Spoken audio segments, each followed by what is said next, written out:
guys, it's Koogly again with another ROM review, and this time I've got the AOSP Extended ROM, or also known as AEX ROM version 6.6 for the OnePlus 3, so stay tuned for that.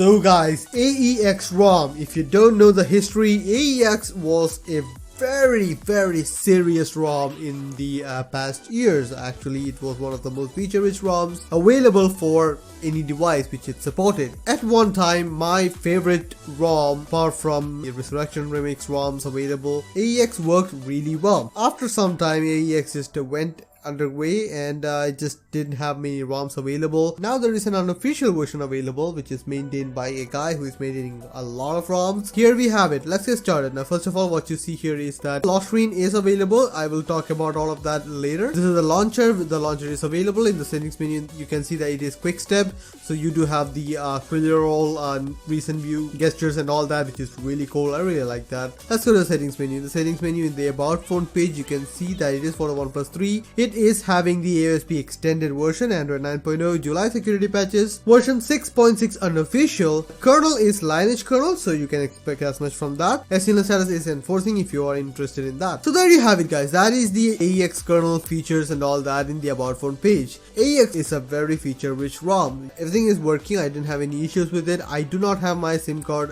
Geo SIM card inside, but I have tried it out. VLD is working, no issues with that. Let's go to the features now. First of all the extra features are inside the extensions options, in the status bar options, in the status bar items. You can customize what all appears in the status bar. If you don't want something, just disable it from here. Clock settings are available with the AM/PM indicator, date and date format, date position. All of that can be customized. Personally, I would have liked to have also the clock positioning, which I'm not really sure why it is not available here. Status bar battery style is available. As you can see, I have enabled Q style. You can have any of these options, and also percentage can be inside the icon, outside the icon. Pretty cool. Battery bar options are available. If you're someone who uses battery bar, you can customize. Traffic indicators are available, and you can enable the uplink and downlink options, and it is available on the status bar. Carrier label options are available. If you want to enable carrier label on the lock screen only or on the status bar also, you can enable that. A custom carrier label can also be enabled. If you want to put an emoji out there, you can do that. In the miscellaneous extended, you can have the AEX logo, which is cool. Roaming indicator can be enabled or disabled. Show data disabled icon is available if you are disabling data and you don't want the cross in there. 4G icon, VLD icon can be enabled if you are someone who wants to use that. Status bar and brightness control. Status bar gestures for double tapping the status bar to make it sleep, and also sliding across the status bar for the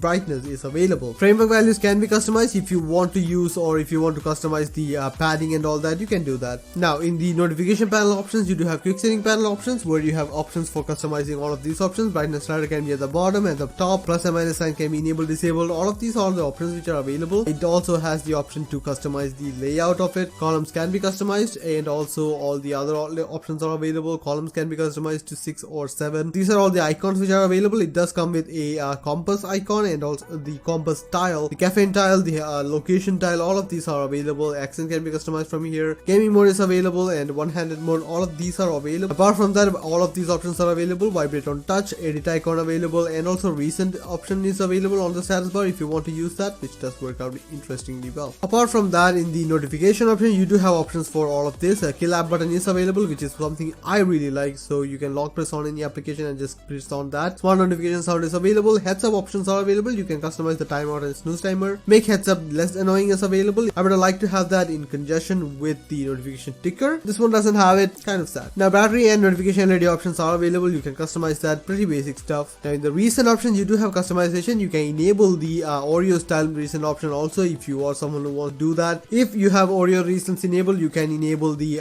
memory bar, clear all button and all that. In the lock screen options, you do have the UI settings where you have face auto unlock. If you are using Google's face unlock feature, you can enable that, and the screen will automatically unlock. You don't need to swipe up. Fingerprint authentication vibration is available. Double tap on the lock screen to sleep, which is pretty cool. But the thing is, the description says that it is only available on the top third and the bottom shortcut area, but from my experience, what I have understood is that it works on every area, so I'm not entirely sure why. Probably a bug. I hope they keep it this way because I like this one better than than just having the option only on the top and bottom of. Now clock widget and the Zen mode can be enabled or disabled. Clock styles are available, as I've already shown you guys. I'm using the Android Q text clock, and something which I really like is that with Android Q text clock, the Zen options are also put up to the side rather than just in the center, which was something which I've noticed with other ROMs, so I'm really happy with that. Ambient music trigger is available if you are someone who wants to use that. Lock-screen visualizer, media cover can be disabled. Lock-screen shortcut can be enabled or disabled. I have just kept it disabled, so you do have the option for that. In the system options, general tweak, you do have toaster up an icon, you can enable that. 3-finger screenshot is available, which does work basically. Suspend action is available if you want to have a little bit more juice when the screen is off. Animation options are available, you can customize that. The screen off animation, all of that is available, which you can do. Button customization is available, where you have the power button customization, where you can find the advanced restart.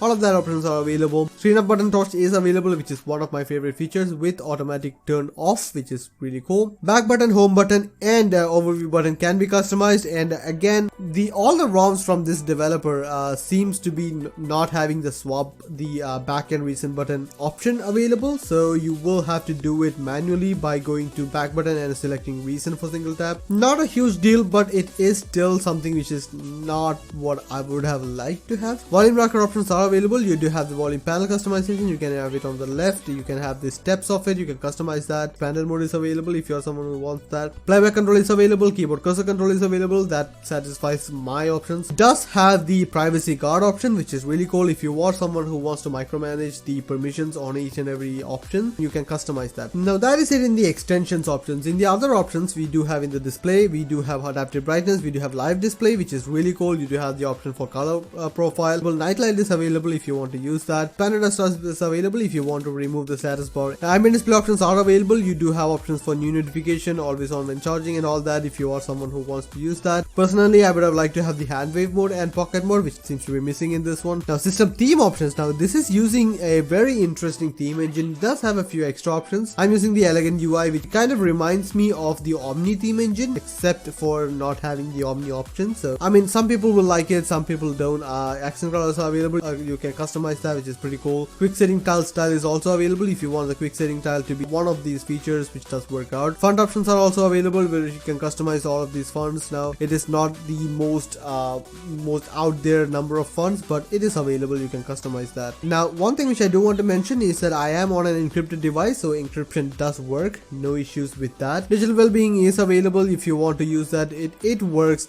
decently well, so yeah, that's pretty much it. Now it does have gesture options in the system options, so double tapping on the power button does give you to camera, which does work out really well. And that's pretty much it in extra options on this ROM. So as you can see, it is a very feature-rich ROM. It does have a lot of features available, more features than most other ROMs. I do actually see a lot of features which are missing, which I would have liked to have. The alert slider is working, but there is no option for customizing the alert slider, which is, I'm not really sure why that is not there. It seems to be missing. So yeah, alert slider setting is basically missing, but it should be available somewhere. Now the battery life of the ROM. The battery life of the ROM is pretty good. I'm gonna say I'm getting about 15% of active drain and about 1.6 to 1.7% of idle drain, which is not bad. I am actually getting a pretty good battery life for what I would consider as a normal battery life for the OnePlus 3, because it's a very old device. The battery probably has a bit of drain over it already, and I can make it a day with this one. You can expect maybe about 4 hours or to 5 hours of screen on time with this one, which is pretty decent. Now the performance of the ROM. The performance of the ROM is pretty cool. I'm getting about 160,000, which is normal for this one, or for a Fire ROM on the OnePlus 3. I did try out a little bit of PUBG. It works really well actually.